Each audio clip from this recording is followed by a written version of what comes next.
Hi, this is Phoebe Blamey and welcome to the Happy Money Journey podcast for today. I'm really excited to have you here. I have spent most of my life working in financial services. I'm a qualified financial planner and I have my own mortgage broking business since 2006.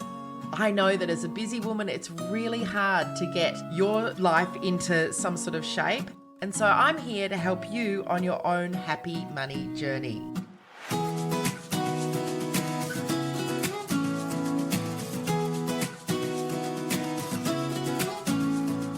So today I want to talk about when you know that it's time for a change, when you know it's time to pivot, when you know that you've got to go on the next part of your great adventure of life. Then I want to talk about how to finance that next part of your great adventure of life, how it's all going to actually work for you money-wise, because I don't know about you, but I always think that if we've got the money part right, and we know where our money is and we know where it's going and we know how much we need and all the things about our money, it makes us safe and secure, but it also gives us the ability to take amazing risks with our lives because we can do whatever we want as long as we know we've got somewhere safe to land. Am I right? So I want to talk about that today and how we can pivot our own lives. So many years ago, I had this great business coach, guy called Dobbo, and he was awesome. And he was very awesome around time and around how we use our time. In fact, I would say that would be his absolute speciality at that time was time. And he used to talk about we'd be in either a mode of distraction, obligation, or genius. And that was our way of working. As business owners, we are distracted. We're doing things because we have to do them, or we're doing things because they're the things that make us soar. They make us amazing. They change lives. They make our business great and all of those sort of things. Now, Gay Hendricks also writes about that in a couple of his books, which are all about working in that zone of genius or working in your zone of excellence. And your zone of excellence and your zone of obligation, I would call almost the same thing. That is where we are good at what we do. In fact, we're extraordinary at what we do. And we're doing that and we're doing it really well. And it's making us money and it's got all the elements of us being successful, except we've lost our passion for it. It's no longer the thing that lights us up. It's no longer the thing that gets us out of bed in the morning. It gets us out of bed in the morning because it's making us money, but it's lost the ability to be that thing that gives us creation and satisfaction and inspiration.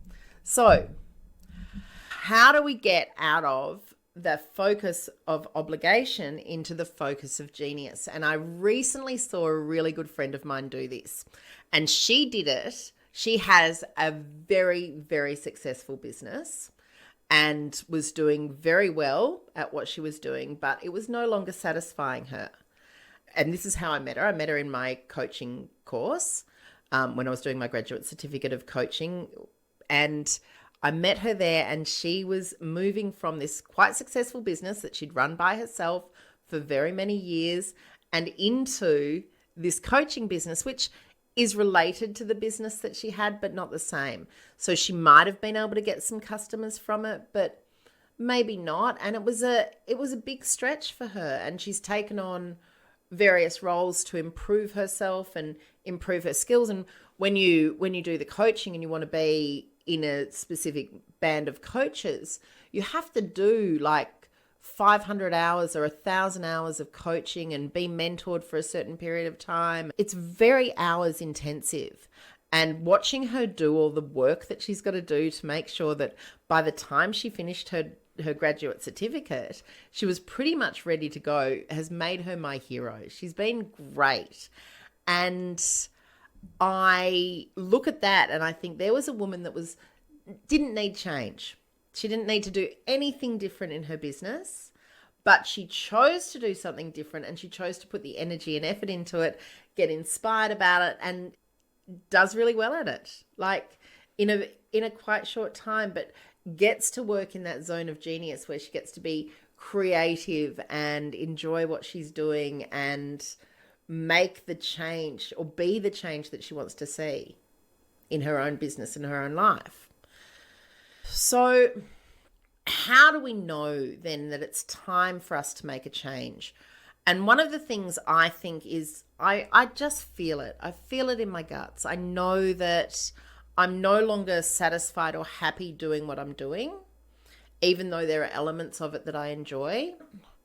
This might be a Steve Jobs. It might be someone similar to that, but he rated his days. And if he had too many bad days in a row, maybe Richard Branson, someone like that.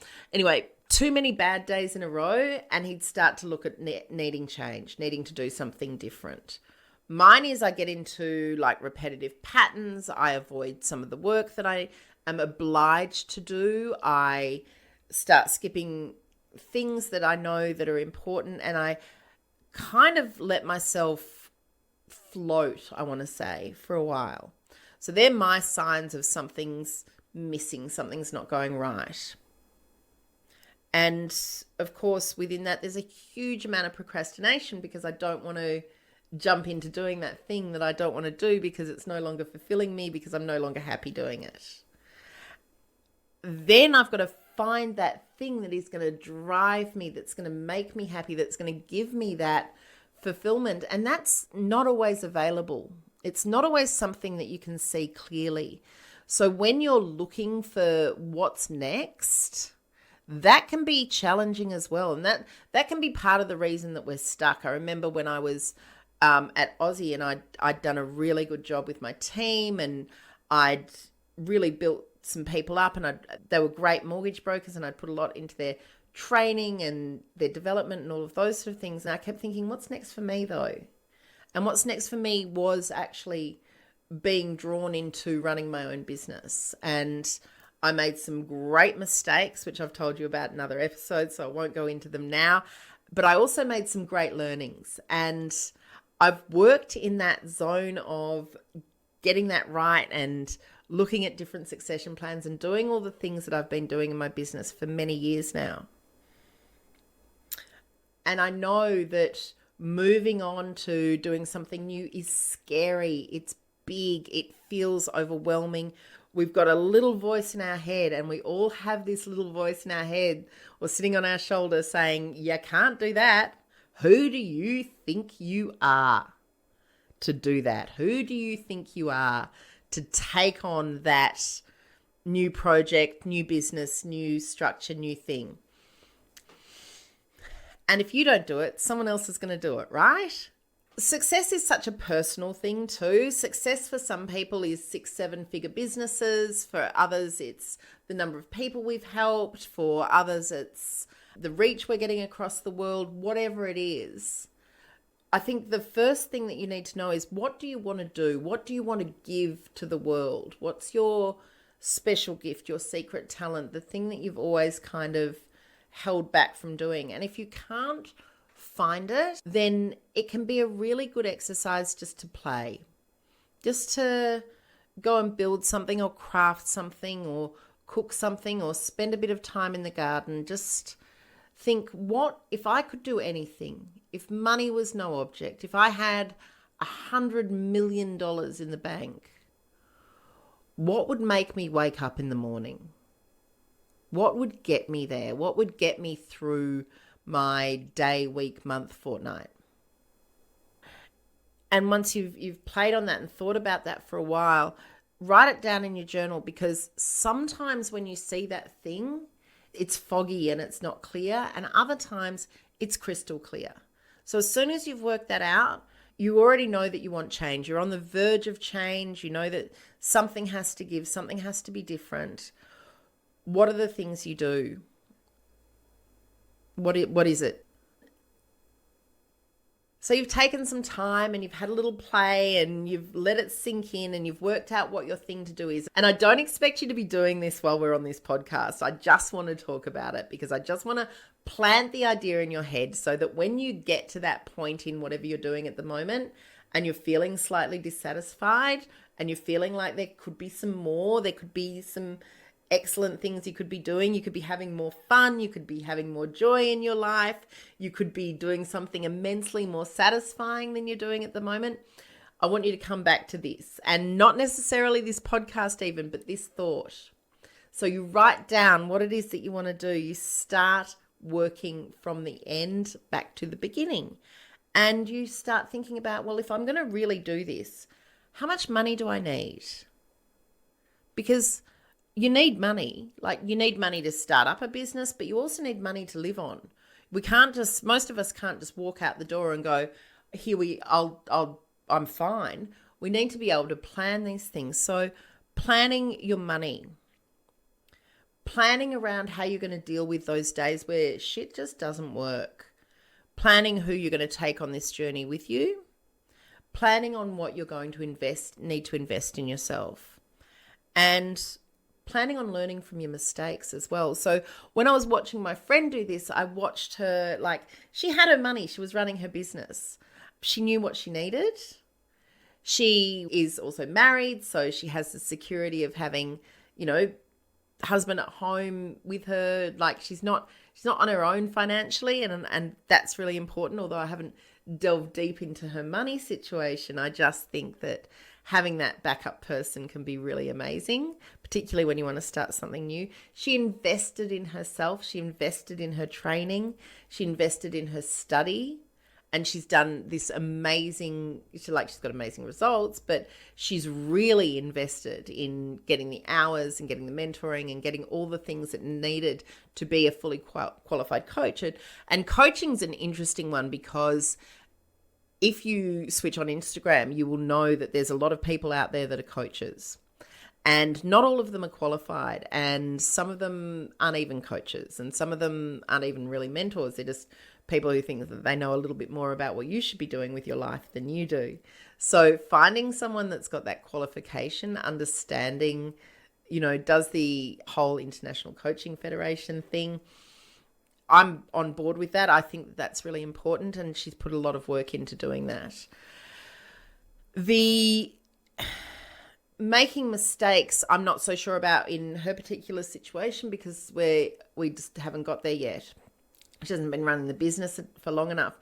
But the one thing that I know from doing my financial education stuff is that when we first started making the videos for the first course that we've released now, which is the Mini Money Makeover course, and this has taken us months, right?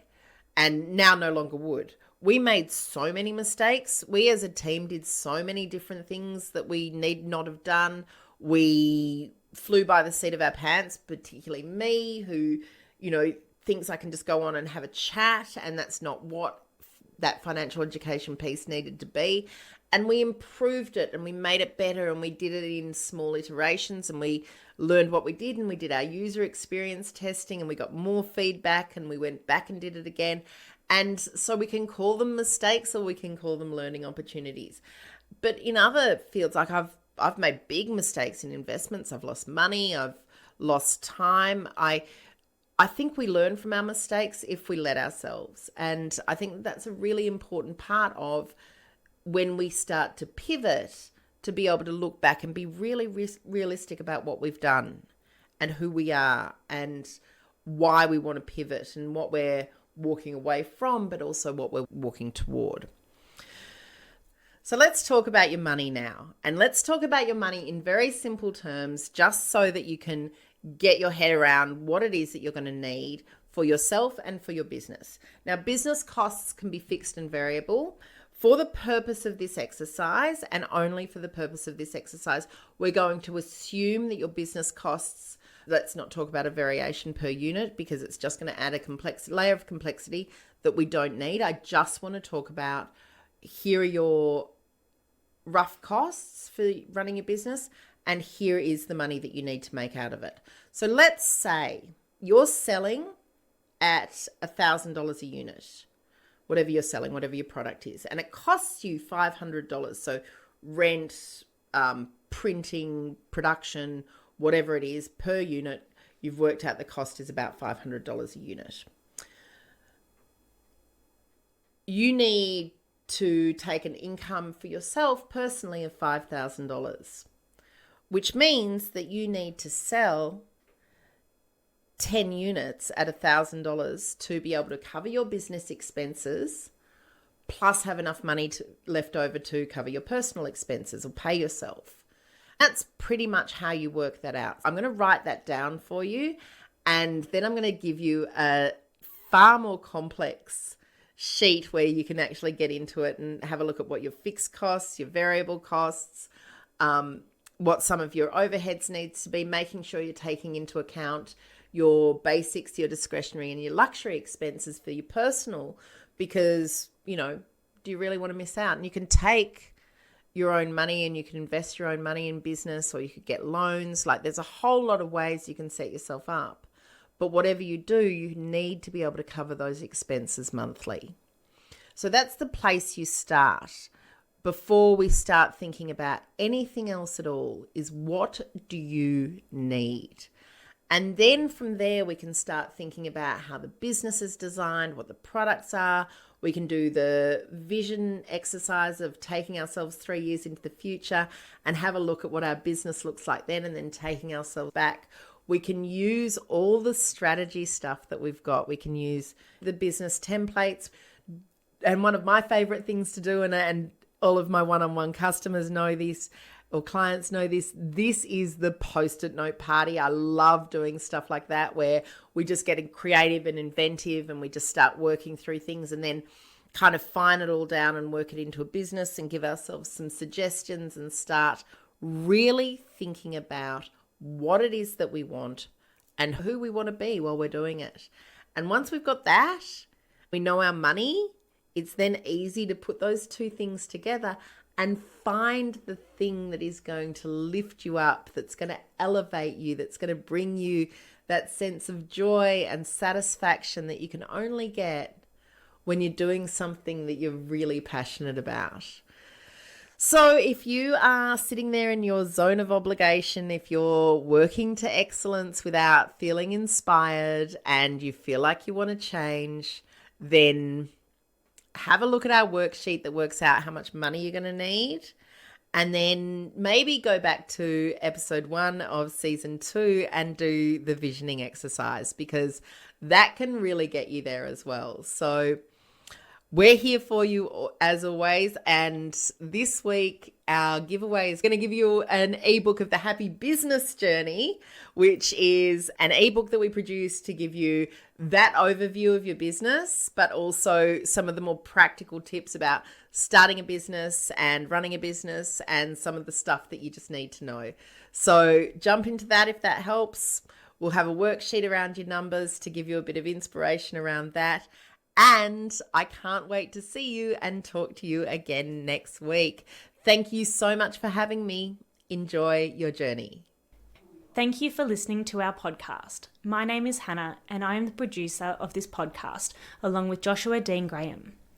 I would like to acknowledge the traditional owners and custodians of the land on which we live and work, and pay our respects to the ancestors and elders, past, present and emerging. We are grateful and honoured to live on this land and pay homage to the traditions of storytelling communities and the connection to land. Thank you for listening to our podcast. Disclaimer. Just a reminder that the advice that's contained in this podcast is general in nature. It doesn't take into account your individual needs and circumstances, and we recommend considering the appropriateness of any advice to your individual circumstances and needs.